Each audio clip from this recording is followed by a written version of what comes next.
आज हम यहाँ हमारे जो एनएसयूआई के बच्चे हैं उनसे मिलने के यहाँ हम आए हैं और ये बच्चों को नाजायज रूप से सरकार के प्रेशर के अंदर आरएसएस की नीतियों का विरोध करने की वजह से इन बच्चों पे नाजायज मुकदमे लगाए गए हैं। जो काम इन लोगों ने नहीं किया वो मुकदमे लगाकर तानाशाही पूर्वक इनकी जमानत नहीं होने दे रहे हैं। पहले इन पे ये कहा गया कि साहब इन पे दूसरे मुकदमे दर्ज हैं, ये कह के इनकी जमानत नहीं होने दी। दूसरा कोई मुकदमा है नहीं और अब भी कोर्ट के अंदर ये लोग केस डायरी नहीं लेके गए, जिसकी वजह से इन बच्चों की जमानत नहीं हो पाई। आज करवा चौथ का दिन है, बहुत ही ऐतिहासिक दिन है, महत्वपूर्ण दिन है हमारे धर्म के हिसाब से, लेकिन इन लोगों को इससे कोई फर्क नहीं पड़ता। इनसे धार्मिकता की बात करवा लो, इसके अलावा कोई लेना देना है नहीं। एक भी दोष इन पे ये साबित नहीं कर सकते क्योंकि इन्होंने किया ही नहीं। कौन सी राजकार्य में बाधा है, कौन सा सरकारी संपत्ति को नुकसान है। उल्टा आरएसएस के लोग 20-20, 30-30 इकट्ठा होके एक बच्चे के साथ मारपीट की, वो अभी भी एसएमएस के अंदर एडमिट है। और पुलिस वालों ने सरकार की सह पे गाड़ियों के शीशे तोड़ के भड़ास निकालने का काम किया। जिन लोगों ने हमारे बच्चों के साथ मारपीट की उन पे तो आज तक कोई कार्रवाई नहीं, और जिन लोगों ने कुछ नहीं किया, जो शांतिपूर्वक धरना दे रहे थे, उन लोगों को अरेस्ट करने का काम किया। आरएसएस जो है यूनिवर्सिटीज के अंदर पद संचालन करके इन यूनिवर्सिटीज को राजनीतिक अखाड़ा बनाना चाहती है। उस चीज को लेके हमारा विरोध था। और आज क्या हो रहा है, कल जो डॉक्टर एसएमएस के अंदर पकड़ा गया है 1 लाख रुपए की रिश्वत लेते हुए, वो आरएसएस की शाखाओं में जाता है, इनका पदाधिकारी है वो चिकित्सा प्रकोष्ठ के अंदर। तो भी आरएसएस के लोग तो रिश्वत लेते हुए पकड़े जा रहे हैं, उस ओर तो ध्यान है नहीं। और ये है कि भाई आरएसएस जो मर्जी करे इस देश के अंदर, उसके अगर कोई विरोध करता है तो देशद्रोही। यानी सरकार की बातों से सहमति नहीं रखना या असहमति दर्शाना, वो देशद्रोह हो गया इस देश के अंदर, इस राज्य के अंदर। डबल इंजन की सरकार है तो डबल तरीके से बच्चों को कुचलने का काम करेंगे ये लोग, जो मर्जी तानाशाही करेंगे। आज जो हालात राजस्थान के बिगड़े हैं भाई साहब, कोई दिन नहीं जाता जो लोगों की जान नहीं जाती। मर्डर, डकैती, चोरी, कानून व्यवस्था जीरो हो चुकी है। रोजाना भ्रष्टाचारी पकड़े जा रहे हैं और आम पब्लिक जो है सुविधाओं के अभाव के अंदर दम तोड़ने लग रही है। उस ओर ध्यान नहीं है। ध्यान ये है कि आरएसएस का किस प्रकार से महिमा मंडन किया जाए और किस प्रकार से जो आरएसएस की विचारधारा है उसको आगे बढ़ाने का काम किया जाए। ये बात मैं कहना चाहूंगा। टीकाराम जी, लगता नहीं सत्ता का दुरुपयोग किया जा रहा है? 100% सत्ता का दुरुपयोग है, तानाशाही है, संविधान की हत्या है, लोकतंत्र का हनन है। ऐसे नहीं होता। इन बच्चों ने क्या किया बताए तो सही। वीडियो फुटेज जारी करे, ऑडियो फुटेज जारी करे, जनता को बताएं, प्रदेश की जनता को इन बच्चों ने क्या किया है। कुछ नहीं किया, उसके बावजूद इस प्रकार की तानाशाही। यानी जबरदस्ती धाराएं लगा के इनको बंद करो और उसके बाद जमानत मत होने दो। ये तो कोई बात नहीं हुई। इस प्रकार की तानाशाही कभी हुई नहीं है। अभिव्यक्ति की आजादी छीन ली गई है। 100% अभिव्यक्ति की आजादी को छीनने का काम किया जा रहा है। और अभिव्यक्ति अगर कोई करता है तो उस पर देशद्रोह तक ये मुकदमे लगाने की फिराक में रहते हैं। और देश के अंदर हालात क्या है, लद्दाख से लेकर साउथ तक, आपके मणिपुर तक क्या हालत हो चुकी है। कोई सुनने वाला नहीं है, कोई देखने वाला नहीं है। भ्रष्टाचार सरकार का इस प्रकार का आलम है कि हालत बद से बदतर होते जा रहे हैं। कल आपने देखा होगा 2 दिन पहले एक दलित आईपीएस ने सुसाइड कर लिया। आपने देखा होगा 3 दिन पहले देश के चीफ जस्टिस ऑफ इंडिया पे जूता फेंका जाता है।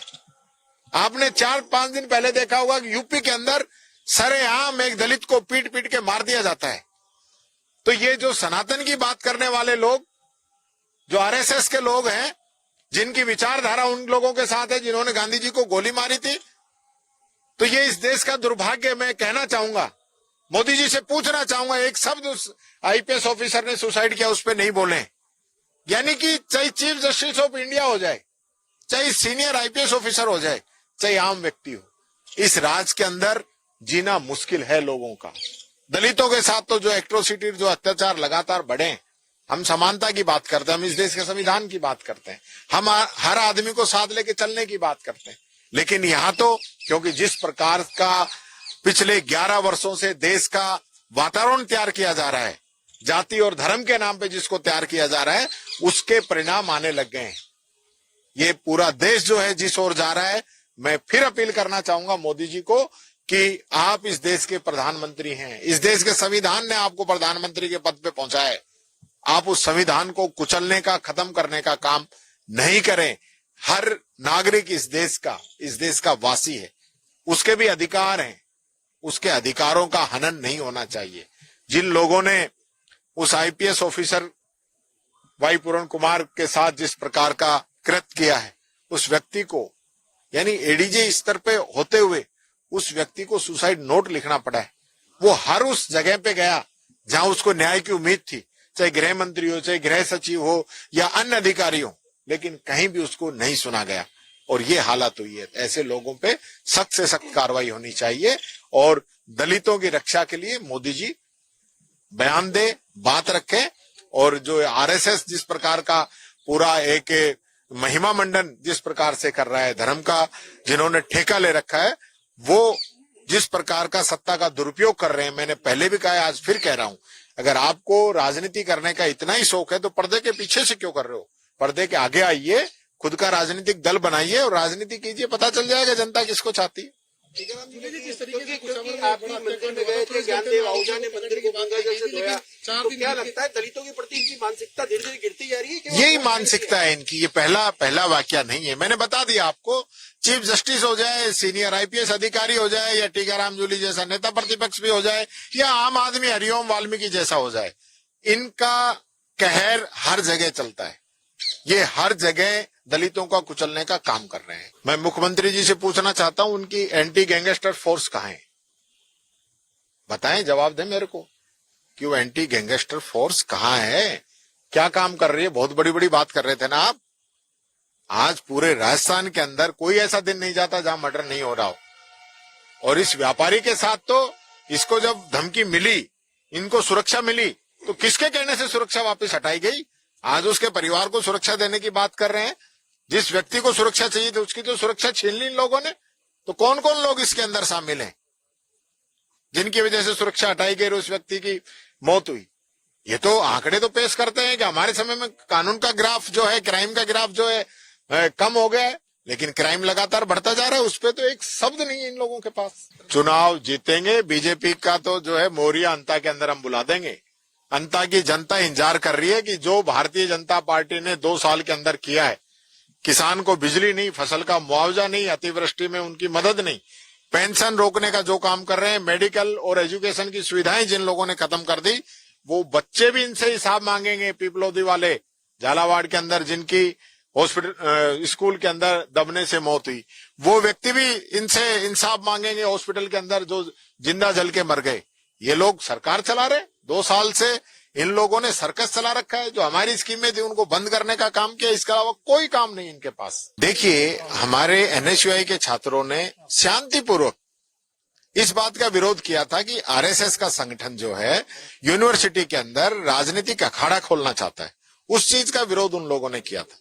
उसकी सजा उन लोगों को जबरदस्ती अरेस्ट करके दी गई। हमने कमिश्नर साहब से बात की, हमारा मुकदमा दर्ज करने में देर की गई, हमारे लोगों को पेश करने में देर की गई। पेश होने के बाद में उन पर अन्य मुकदमे लगाए गए। डायरी नहीं भी जो है, उनकी जमानत नहीं होने दे रहे हैं ये लोग। तो ये जो तानाशाही चल रही है, मिलने नहीं दे रहे हैं। आज मुझे भी तकरीबन 7-8 दिन बाद मुझे मिलने की इजाजत दी गई है। तो ये इस प्रकार का जो एक षड्यंत्र इस सरकार के द्वारा चलाया जा रहा है, कोई इनके खिलाफ ही नहीं बोले। जो खिलाफ बोले उसकी जबान बंद कर दो, उसको जेल के अंदर डाल दो, ये चलने वाला नहीं है। हम अच्छा वकील खड़ा करेंगे, और उनकी तरफ से पैरवी कराएंगे, क्योंकि अभी कभी आईओ डायरी लेके नहीं आता है, वहां डांट पड़ती है। पिछली बार दूसरा आईओ पहुंच गए जिसको कोर्ट ने बुलाया नहीं, उनको डांट पड़ती है। तो ये लोग तो कानून को कुछ समझते नहीं है ना, किसी न किसी तरीके से ये चाहते हैं कि जमानत होवे नहीं। अगर आप ये वीडियो YouTube पर देख रहे हैं तो हमारे चैनल को सब्सक्राइब कर बेल आइकन दबाएं और Facebook पर देख रहे हैं तो हमारे पेज को लाइक करें।